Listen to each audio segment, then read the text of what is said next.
এমনি তো যে গরম পড়ছে, এর মধ্যে আবার বিদ্যুৎ থাকে না, বিশেষ করে রাত্রেও তো থাকেই না। বিদ্যুতের অত্যাচারে মানে ঘুম ঘুম মানে কিছুদিন ধরে মনে হয় ঘুমাইতে পারি না ঠিক করে আবার। এই আধা ঘন্টা দিলে দেড় 2 ঘন্টা পরে আর একবার টু দে আর আধা ঘন্টা দে। এই হাফ হাফ চার্জ দিয়ে চালাই, মানে ফুল চার্জ হয় নাই গাড়ি। এমনি হুশ হয় না, গাড়ির আমদানি হচ্ছে 300 টাকা, তো হুসাইবো কেমনে? হুসাইবো কেমনে? ভাড়া তো না, ভাড়া তো উঠো।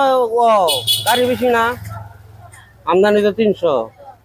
মানে আমদানি 300 দিয়ে আর কি আমার তো নেওয়া লাগে, আমার তো সাজে তো জায়গা খোলায় না, সারাদিন তো গাড়ি দৌড়ে না সাজের কারণে। লোডশেডিং একেবারে লোডশেডিং মুক্ত না আমরা, লোডশেডিং আছে, তবে আমার নেত্রকোনায় লোডশেডিংটা এটা ভেরি করে টাইম টু টাইম।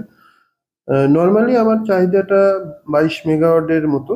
আহ, আমার পিডিবি ইন্ডের যে চাহিদাটা 22 মেগাওয়াটের মতো। আমি মাঝে মাঝে ফুল লোডও পাই, আবার কখনো দেখা যায় যে এটা 12-13 মেগাওয়াট থেকে 17-18 মেগাওয়াট পর্যন্ত ভেরি করে। হ্যাঁ, এটা তো জেনারেশনের উপর ডিপেন্ড করে।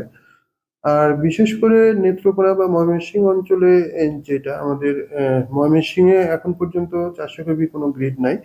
গ্রিডটা গ্রিডের কাজটা চলতেছে, এটা হয়তো এই বছরের শেষ নাগাদ হয়তো চালু হবে বলে আমরা আশা করি।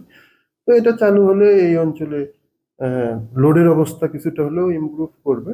হ্যাঁ, তো এখন যে লোডশেডিংটা যেটা আমাদেরকে করতে হয়, আমরা এটা চেষ্টা করি ম্যাক্সিমাম পর্যায়ক্রমে, যাতে কোনো একটা ফিডার বেশি বিদ্যুৎ পায়, কোনো একটা কম পায়, এরকম যেন না হয়।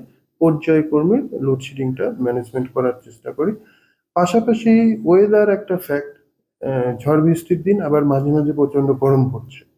তো প্রচন্ড গরম যখন পড়ে যাচ্ছে তখন দেখা যায় লোডের চাহিদাটা হঠাৎ করে বেড়ে যাচ্ছে।